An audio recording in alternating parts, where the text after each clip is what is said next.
हमारा डिमांड बहुत क्लियर है। आज से थोड़े साल पहले गवर्नमेंट ने अनाउंस किया था कि अगरतला एयरपोर्ट में कॉकबोरोक में भी अनाउंसमेंट किया जाएगा, तिपरासा लैंग्वेज में अनाउंसमेंट किया जाएगा। लेकिन अगर आप देखेंगे तो इस एयरपोर्ट में सिर्फ हिंदी, इंग्लिश और बांग्ला में अनाउंसमेंट किया जाता है। हमारे कॉकबोरोक काउक्रू में अनाउंसमेंट नहीं किया जाता है। तो ये हमारा क्लियर डिमांड है कि आप एक तिपरासा ट्रांसलेटर को 2 को हायर कीजिए और यहाँ में अनाउंसमेंट कॉकबोरोक में होना चाहिए।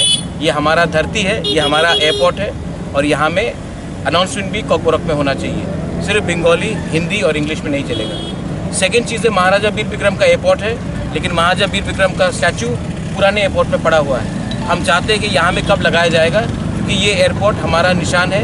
ये एयरपोर्ट सबसे पहले बनाया गया था, महाराजा वीर विक्रम ने त्रिपुरा में स्थापना किया था 1940 में। तो आज यहाँ में महाराजा वीर विक्रम के एयरपोर्ट में महाराजा वीर विक्रम का स्टैचू क्यों नहीं है, पुराने एयरपोर्ट में क्यों पड़ा है?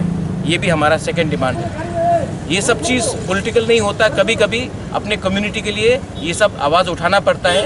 जब प्लेन अगरतला में लैंड करेगा तो लगना चाहिए कि आप तिपरासा के लैंड में भी आप लैंड कर रहे हैं। इसी के लिए अनाउंसमेंट और महाराजा वीर विक्रम का स्टैचू यहाँ में होना चाहिए। Thank you.